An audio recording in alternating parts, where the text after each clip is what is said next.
사사기에는 12명의 사사들이 등장을 해요. 사사기는 총 21장이 기록되어 있는데요.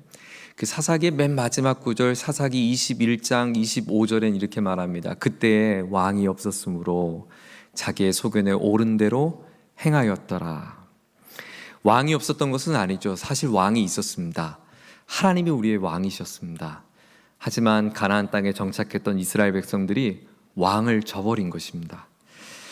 그래서 이 사사기에는 하나님 왕을 저버린 이스라엘 백성들이 하나님의 징계를 당하고 징계를 받은 백성들이 울부짖으면 하나님이 다시 그들을 구원하기를 긍휼히 여기셔서 사사를 보내셔서 건지시고, 이런 이야기가 반복되는 12번의 패턴이 나와요. 여러분, 성경이 이렇게 우울한 사사의 시대를 우리에게 보여주는 아주 중요한 이유가 있습니다. 첫째는 그만큼 우리에게는 진정한 사사가 필요하다는 거죠. 하나님께서 저와 여러분의 인생에 영원한 구원할, 반복되는 인생의 죄의 패턴 가운데 우리를 완전한 구원에서 이루어주실 사사를 보내셨습니다. 그분이 누구시죠? 예수 그리스도입니다. 우리 완전한 사사 대신 예수 그리스도 안에 있을 때 우리가 완전한 회복이 있다는 것을 성경은 강조하고 있어요. 이렇게 반복되는 패턴 가운데 흥미로운 장면은 특별히 사사기 4장에 보면 드보라 시대 때인데요. 이스라엘 자손이 여호와 앞에 또 목전에 악을 행했다 그랬는데, 그 악을 행한 이스라엘 백성들을 향한 하나님의 대응이 우리를 주목시켜줍니다. 사사기 4장에 보면 이런 말씀이 있어요. 여호와께서 하솔에서 통치하는 가나안 왕 야빈의 손에 그들을 파셨으니, 이스라엘 백성들을 징계하는 방법을 하나님께서 이스라엘 백성들을 향하여 책망하시는 방법이 저 이웃 부족들이 와서 침략하도록 내버려뒀다는 거예요. 팔아버렸다는 거예요. 애굽에서 종살이하던 그들을 사오셨어요. 은혜로 사오셨어요. 그런데 하나님의 징벌은 다시 그들을 팔아버리는 거예요. 여러분, 어린 시절 연을 날려보셨습니까? 연. 하늘을 나는 연을 잘 날리려면 연과 연줄이 팽팽해질 때 땡기면 점점 연이 힘을 받아서 하늘로 올라가요. 그 연을 조금씩 연줄을 풀면서 다시 밀당을 하는 거예요. 땡겼다가 풀었다가 땡겼다가 풀었다가, 그러면 바람에 이겨서 연이 점점 하늘을 납니다. 그때 유혹이 생겨요. 내가 이 연줄을 끊어버리면 연이 더 자유롭게 날 것 같아요. 그래서 연줄을 끊잖아요. 그럼 연이 어떻게 될까요? 아주 잠시 하늘을 펄럭 퍼덕이면 날 것처럼 보이지만 그 연은 곧바로 땅을 향해 곤두박질을 합니다. 연이 하늘을 잘 나는 방법은 연줄에 매달려 있을 때입니다. 그런데 연이 연줄에서 끊어지면 그 연은 추락하는 거예요. 여러분, 인생은요, 하나님 앞에 가장 복된 인생은 하나님께 붙들려 있을 때고, 우리 인생의 가장 큰 불행과 비극은 하나님 손에서 내버려지는 순간이에요. 하나님 손에서 떠나가는 순간이에요. 성경은 그것을 하나님의 진노라고 말씀하셨고 징계라고 말씀합니다. 오늘 사도 바울은 내가 만난 복음, 내 가슴을 뜨겁게 한 이 복음을 설명하기 위해서 이 복음이 필요한 우리 인간의 실상을 고발해 줍니다. 너희들에게 왜 복음이 필요한가? 우리의 삶에 하나님의 손에서 떠나간 그 삶이 비참하기 때문에, 하나님께서 내버려 주신 그 상황의 비참한 가운데 있은 우리 모두는 이 복음의 은혜가 필요하다는 것을 그는 강조합니다. 하나님의 징계, 그것은 하나님의 손을 떠나보내는 거예요. 저는 축복합니다. 저와 여러분의 인생이 하나님 손에 꼭 붙들려 있기를 주의 이름으로 축원합니다. 하나님이 저와 여러분을 포기하지 않는 하나님의 긍휼과 그 헤세드에 하나님의 그 은혜와 호의를 날마다 구할 수 있는 저와 여러분 되기를 주의 이름으로 축원합니다. 사랑의 반대말이 뭐죠? 옛날에는 미움이었어요. 조금 더 발전하니까 사랑의 반대말은 무관심이래요. 근데 사실 달라졌어요. 그것도 옛날 말이에요. 사랑이 요즘의 반대말은 사랑했었다. 무섭죠? 하나님이 만약에 우리를 사랑했었다, 그것만큼 비참한 순간은 없는 거예요. 하나님을 떠나간 사람들의 특징을 오늘 좀 짧게 여러분과 좀 나눠보려고 합니다. 첫 번째, 하나님을 떠나간 사람들의 특징은 무감각입니다. 무감각. 저를 따라 해볼까요? 무감각. 오늘 본문 18절부터 20절까지 말씀을 같이 함께 읽겠습니다. 자, 18절이에요. 시작. 하나님의 진노가 불의로 진리를 막는 사람들의 모든 경건하지 않음과 불의에 대하여 하늘로부터 나타나느니 이는 하나님을 알만한 것이 그들 속에 보임이라. 하나님께서 이를 그들에게 보이셨느니라. 창세로부터 그의 보이지 아니하는 것들 곧 그의 영원하신 능력과 신성이 그가 만드신 만물에 분명히 보여 알려졌나니 그러므로 그들이 핑계하지 못할지니라. 하나님을 떠난 사람들은 하나님을 알만한 것이 있었고 그 진리가 그 속에 있음에도 불구하고 그것을 거절하는 거예요.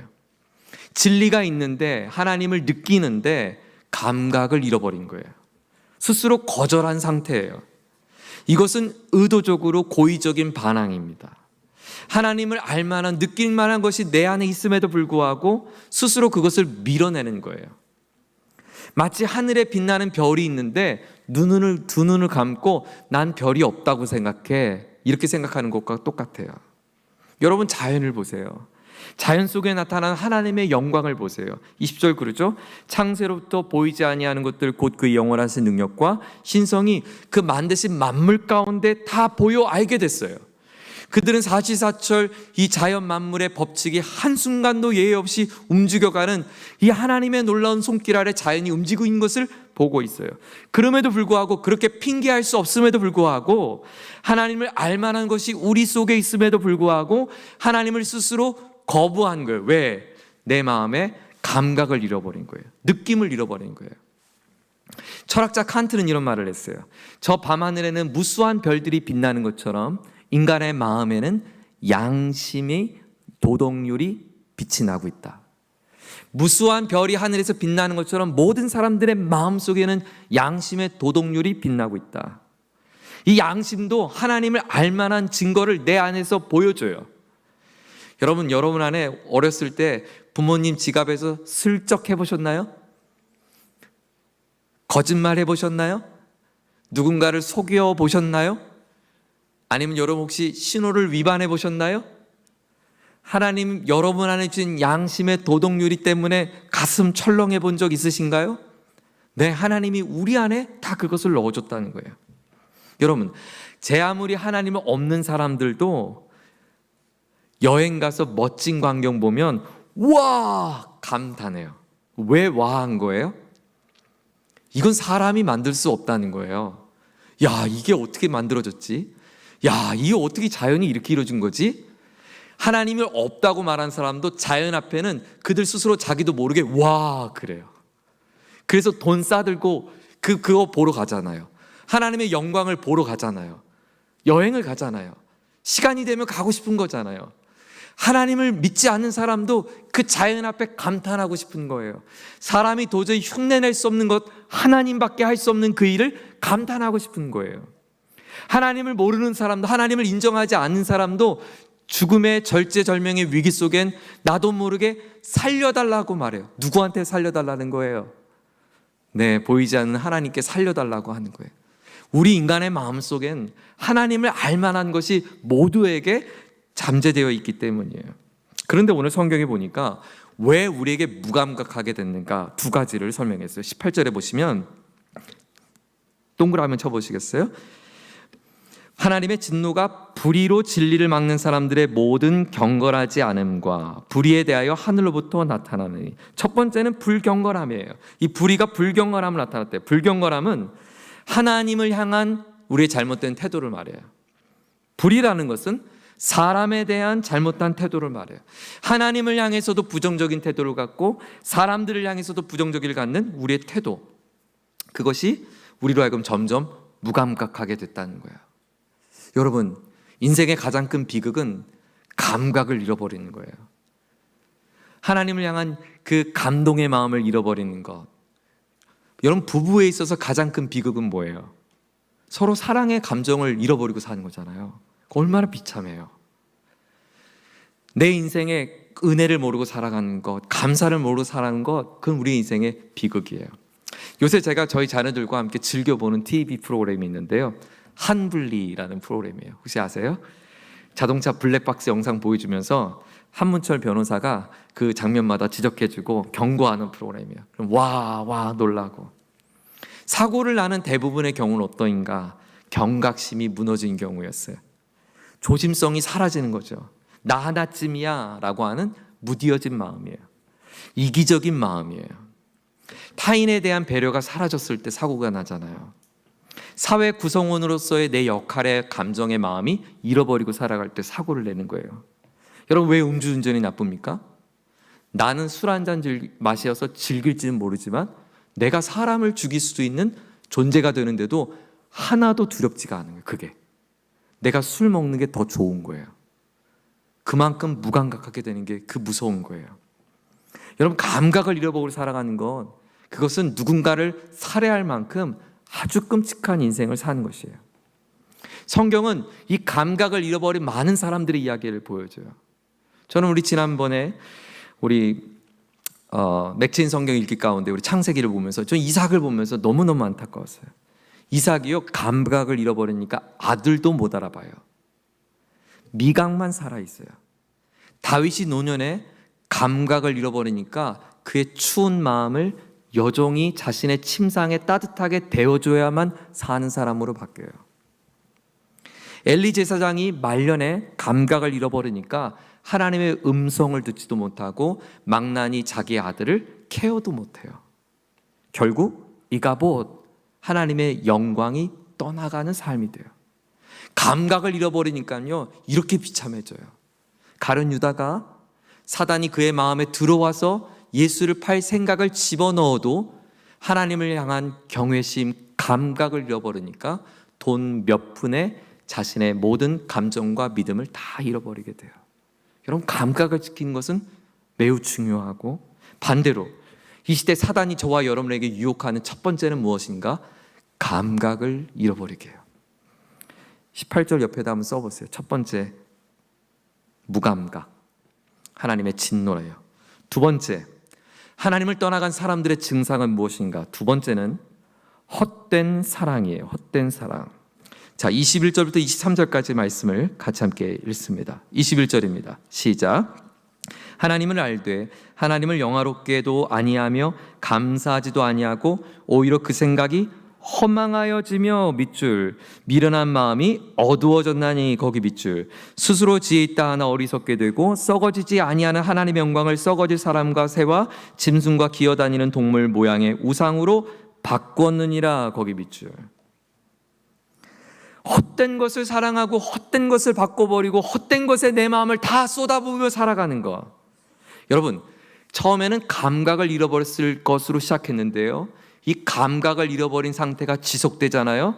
그러면 어떤 문제가 생기냐면 엉뚱한 것에 내 감각이 발달되기 시작해요. 정말 중요한 것에 감각을 잃어버리니까 안 중요한 거, 아니 쓸데없는 거, 아니 버려지는 거, 아니 썩어지는 것 앞에 내 마음의 감각이 발달되는 어리석은 인생이 되고 만다는 거예요. 엉뚱한 것을 사랑하는 거예요. 헛된 사랑입니다. 허망한 사랑입니다. 이것을 성경은 우상숭배라고 말합니다. 여러분, 생각해 보세요. 우상숭배가 뭡니까? 돌덩어리를 만들어 놓고 신이라고 합니다. 그리고 거기에 넙죽 엎드립니다. 물 한 대접 떠나놓고 손금에 금이 사라질 만큼 손을 비벼댑니다. 그리고 이 돌과 물을 보고 나의 인생을 지켜달라고 빕니다. 우린 그것을 보면 참 어리석다고 말하죠. 그건 돌이에요. 그건 물이잖아요. 당신이 떠온 물이잖아요. 그런데 그것을 왜 신으로 여겨요? 얼마나 어리석어 보입니까? 그렇게 어리석게 산다는 거예요. 물 떠다 놓고 손금 금 사라질 정도로 비벼대는 사람이 어리석다고 생각하세요? 우리가 그렇게 마음으로 비비고 살고 있어요. 뭐를 향해서? 물 떠나놓고 말이죠. 아니, 자기가 수돗물로 떠나놓고 그 수돗물 앞에 자기 인생을 걸고 있는 어리석은 사람처럼 살고 있다는 거예요. 무엇에? 썩어질 것에, 세상의 욕심에, 내 마음에 다른 생각에. 여러분의 시간은 어디에 집중하고 계세요? 혹시 저급한 일 때문에 마음 상해 본 적 없으세요? 아무것도 아닌 사소한 일 앞에 그렇게 마음 신경 쓰고 살지 않으세요? 네. 그 저급한 것에 내 마음 쓰여지고 아무것도 아닌 것이 내 삶에 크게 다가오는 것은 우리가 어쩌면 저급한 것을 더 사랑하고 아무것도 아닌 일에 내 마음의 중심이 가 있기 때문 아닐까요? 여러분 생각해 보세요. 여러분의 가정의 집에 돌아왔을 때, 오늘 저녁에, 이번 저녁에 집에 돌아왔을 때 가족들과 함께 둘러앉아서 자녀들의 얼굴을 마주하고 두 눈을 마주치면서 잘 지냈니? 오늘 하루는 어땠어? 아빠 말이야, 오늘 하루 이런 거 느꼈어. 넌 너의 마음은 어때? 여러분, 그런 자녀들과의 시간이 소중합니까? 소중하지 않습니까? 소중하죠. 그런데 제가 보니까 가족들이 다 뭐하고 있냐면 저급하게 핸드폰으로 유튜브 보고 있어요. 저급한 시간으로 바꿔버렸어요. 아무것도 아닌 일 앞에 내 자녀의 눈도 못 맞추는 사람이 되고 말았어요. 이게 사단이요, 이 시대 현대인들을 공격하는 헛된 사랑의 마음이에요.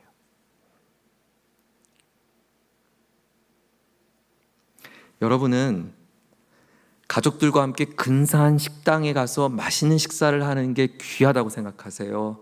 아니면 김치 한 조각이어도 서로 사랑의 사귐을 가지며 식사하는 시간이 더 귀하다고 생각하세요? 이왕이면 목사님 그래도 좋은 식당에서 눈을 마주하면서 꼭 김치여야 됩니까? 지금 제가 뭘 강조하고 있는지 아시겠죠? 어쩌면 후자가 더 중요한 것이라면 우리가 그렇게 돈 몇 푼 때문에 우리 아이들과 함께 보내는 시간을 뺏기고 우리의 삶을 더 소중한 것에 드리는 것에 우리가 양보하고 있는 것은 다시 한번 재고해 봐야 될 우리의 생각이 아닐까 싶습니다. 하나님의 영광스러운 일을 꿈꾸는 이른 아침 기도하는 것과 내 몸이 조금 피곤하다고 좀 더 눕자, 좀 더 자자 하고 하는 것과 어느 것이 더 귀하겠어요? 여러분 생각해 보세요. 더 소중한 것을 귀하게 여길 줄 아는 것이 믿음이고요, 헛된 것을 더 사랑하고 있는 것이 사단이 우리에게 주는 하나님의 연줄, 하나님의 믿음의 줄을 끊게 하는 우리의 전략이라는 것이에요. 23절을 보세요. 썩어지지 아니하는 하나님의 영광을, 이 찬란한 하나님의 영광을, 이 아름다운 하나님의 영광을 뭘로 바꿔버리냐면 썩어질 사람과 금수와 버러지 형상의 우상으로 바꾸었다. 여러분, 교회에서 하나님의 그 썩지 않은 하나님의 그 아름다운 무한한 영광을 예배하며 감격해야 될 우리 교회 생활이, 글쎄 아무것도 아닌 인간관계 때문에, 아무것도 아닌 다른 무엇 때문에 오히려 하나님의 영광을 놓치고 예배 생활을 하고 있다면 우리 신앙도 다시 한번 재고해 봐야 돼요. 저와 여러분이 소중한 가치를 바꾸지 않기를 축원합니다. 우리 가정의 가장 소중한 가치예요. 이 가치를 지키기 위해서 나의 욕망도 포기하고 내가 원하는 것도 포기하고, 하나됨이 중요한데 사람들은 이기심으로 바꾸려고 하는 거예요. 용서가 중요한 가치관인데 자기 아무것도 아닌 억울함으로 그것을 바꾸려고 하는 거예요. 사랑이 정말 중요한 가치고 화해가 중요한 가치인데 분노로 바꾸려는 거예요. 내일 월삭 기도 가운데 우리 창세기 33장을 묵상하면서 용서와 화해를 나눌 텐데, 이 아름다운 용서와 화해를 누리지 못하고 분노로 지난 20년을 사는 거예요. 바꿔버린 거죠. 20년의 소중한 세월을, 20년의 아름다운 세월을 뭘로? 증오와 분노와 억울함으로 바꾼 거예요. 그래서 20년의 삶이 날아가 버리는 거예요. 섬김이 중요한 가치인데 나 손해볼 수 없어 라고 하는 내 마음으로 바꿔버린 거예요. 저는 여기 계신 모든 교우님들, 우리 성도님들 모두가 다 손과 발이 돼서 우리 교회를 구석구석 함께 섬기기를 소망합니다. 여러분, 오늘 이 예배를 위해서 누군가는 일찍 와서 조명을 켜고 방송을 준비하고 찬양을 준비하고, 여기 계신 찬양팀 하시는 분들은 식사도 못했을 거 아니에요. 찬양도 준비하고, 주일날 여러분이 맛있게 식사하신 국수 한 그릇을 준비하기 위해서 누군가는 일부 예배를 드리면서 열심히 육수를 내고 국수를 삶아서 김치를 써는 거예요. 제가 여러분 모두가 다 그런 섬김의 기쁨의 자리를 즐거워할 수 있기를 축복합니다. 얼마나 아름다워요. 세 번째, 하나님을 떠난 사람들의 모습이에요. 두 번째, 여기 21절 옆에다가 한번 적어보세요. 헛된 사랑, 헛된 사랑. 첫 번째는 뭐라고 그랬죠? 무감각이었어요. 두 번째는 헛된 사랑이었어요. 세 번째, 하나님을 떠나간 사람들의 모습은 어떤 것인가? 세 번째, 기준 없음이에요. 기준을 잃어버린 거예요. 자, 24절부터 27절까지를 같이 함께 읽겠습니다. 24절입니다. 시작. 그러므로 하나님께서 그들을 마음의 정욕대로 더러움에 내버려 두사 그들의 몸을 서로 욕되게 하셨으니 이는 그들이 하나님의 진리를 거짓 것으로 바꾸어에 동그라미 치시고요. 피조물을 조물주보다 더 경배하고 섬김이라. 주는 곧 영원히 찬송할 이시로다. 아멘. 이 때문에 하나님께서 그들을 부끄러운 욕심에 내버려 주셨으니. 자, 내버려 뒀다는 게 계속 반복되죠. 곧 그들의 여자들도 순리대로 쓸 것을 바꾸어, 거기 동그라미 치시고요. 영리로 쓰며 그와 같이 남자들도 순리대로 여자 쓰기를 버리고 서로 향하여 음욕이 분리되라며 남자가 남자와 더불어 부끄러운 일을 행하여 그들의 그릇 때문에 상당한 보응을 그들 자신이 받았느니라. 28절. 그 또한 그들이 마음에 하나님 두기를 싫어하며 하나님께서 그들을 상실한 마음대로 내버려 두사 합당하지 못한 일을 하게 하셨으니. 자, 하나님이 내버려 두신 하나님의 무서운 심판을 설명합니다. 하나님을 떠나가니까, 하나님 손에서 떨어져 나가니까, 하나님의 내버려 두심 가운데 처하니까 어떤 현상이 일어났는가? 바꿔버렸어요. 바꾼다는 것은 내가 바꾸지 말아야 될 기준을 잃어버렸기 때문이에요. 기준. 하고 싶은 대로 바꾼 거예요. 마음 먹은 대로 사는 거예요. 여러분, 저는 부모 중에서 아주 나쁜 부모는 자녀를 방치하는 부모라고 생각해요. 그건 자유가 아니에요. 나쁜 부모예요.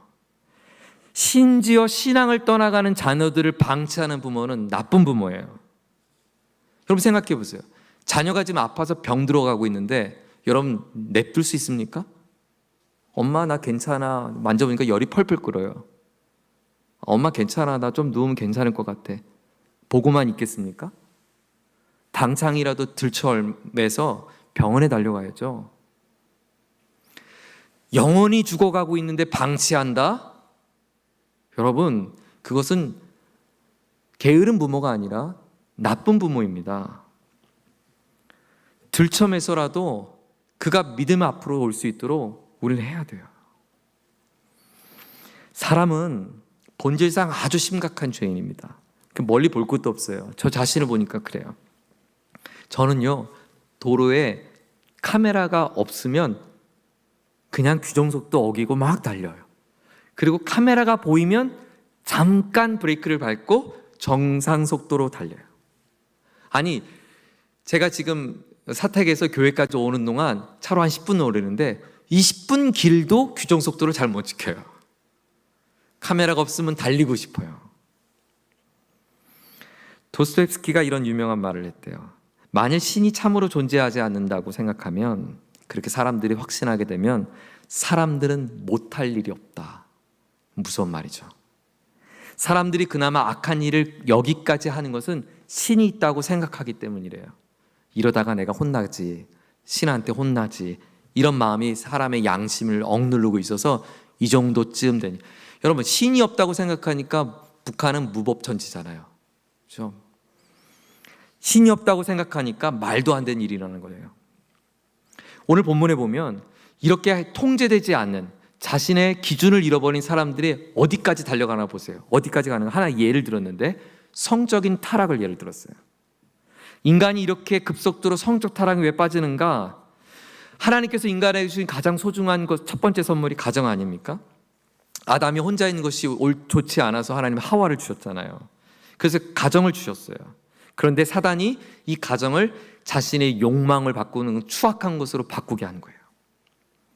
26절. 하나님께서 저희를 부끄러운 욕심에 내버려 주셨으니 곧 저희 여인들로 순리대로 쓸 것을 바꾸어 영리로 쓰며 아름다운 것을 더러운 것으로 바꿨다는 거예요. 남자들도 순리로 여인 쓰기를 바꿨다는 거예요. 뭘로? 자기 음욕으로. 자기 기준을 바꿔버리니까, 기준을 상실하니까 자기가 원한 대로 살아가니까 바뀌게 되는 거예요. 순종을 욕망으로, 아름다움을 더러움으로, 순종을 그리고 반항으로 바꾸는 거예요. 이 시대 가장 무서운 핍박은 뭐냐? 사단의 무서운 핍박은 뭐냐? 저와 여러분에게 기준을 상실하게 하는 거예요.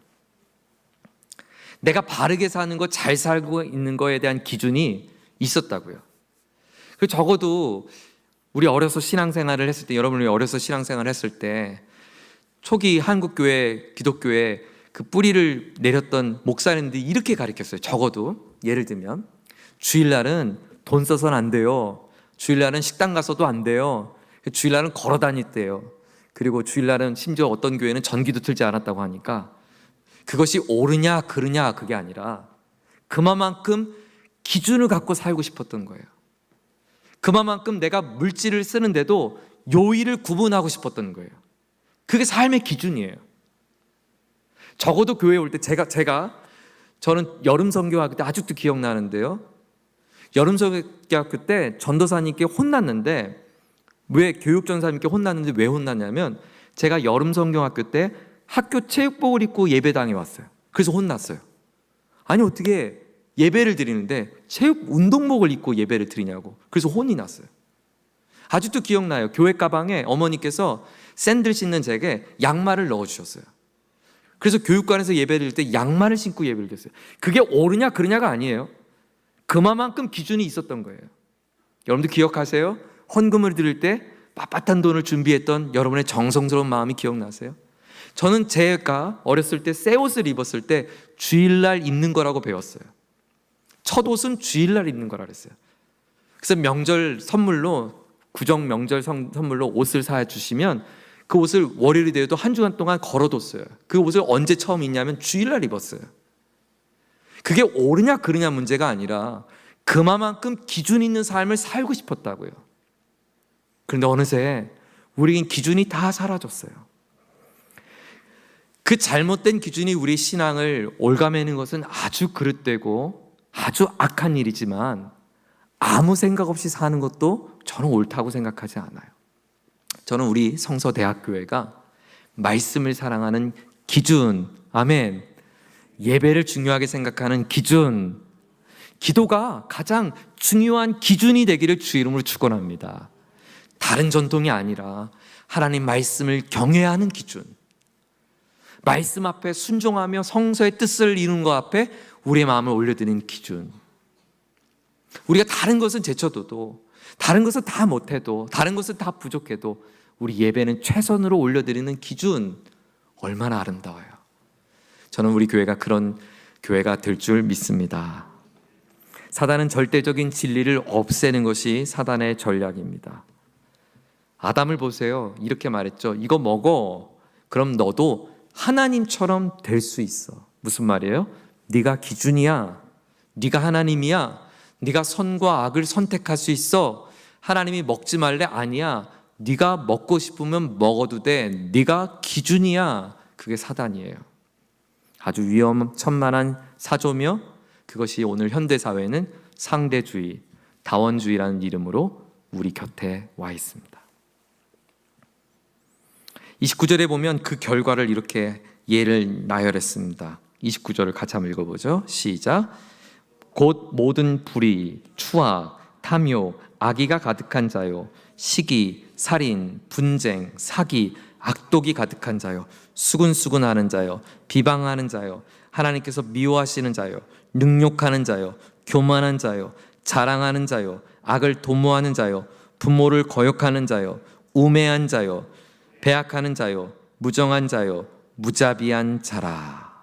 자, 이와 같은 일을 행하면 어떻게 된대요? 32절에 그들이 이와 같은 일을 행하는 자는 사형에 해당한다고 하나님께서 정하심을 알고도 자기들만 행할 뿐 아니라 또한 그런 일을 행하는 자들을 옳다 하느니라. 아담이 했던 거 똑같죠? 너 정령 이거 먹으면 죽어. 무트 타무트, 정령 죽어라고 했는데 아담이 알고서도 먹었어요. 알고서도 함께 먹었어요. 알고서도 이것을 먹고 그는 나무 뒤에 숨습니다. 무감각함이 헛된 것을 사랑하게 하고, 헛된 것을 사랑하면 스스로 그것을 인정하게 되는 기준을 만들게 돼요. 가장 중요한 이 모든 시작점은 무엇이었는가? 연을 생각해 보시면 돼요. 하나님 앞에서 내버려짐의 상황이에요. 끊어진 거예요. 우리 인생의 가장 큰 슬픈 순간은 언제냐면 하나님의 임재가 느껴지지 않을 때가 가장 슬퍼야 돼요. 우리 인생의 가장 감격한 순간은 하나님의 거룩한 임재가 경험될 때예요. 여러분의 가정에서 하나님의 임재를 사모하고 여러분의 업무하는 하루의 일과 속에서 하나님의 임재를 갈구하고 마음의 애통함과 가난함으로 하나님을 찾는 것, 그래서 성경 그것을 복 있다고 그래요. 하나님이 느껴지지 않아 비참해지고 하나님이 없다 생각하여 마음에 가난해진 것이 복이에요. 애통한 게 복이에요. 여러분 뭐 때문에 애통하세요?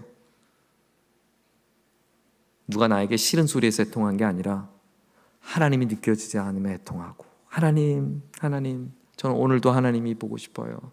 오늘도 하나님이 느껴지고 싶어요. 하나님 저 빨리 자고 내일 아침 빨리 일어나고 싶어요. 그래서 하나님 만나고 싶어요.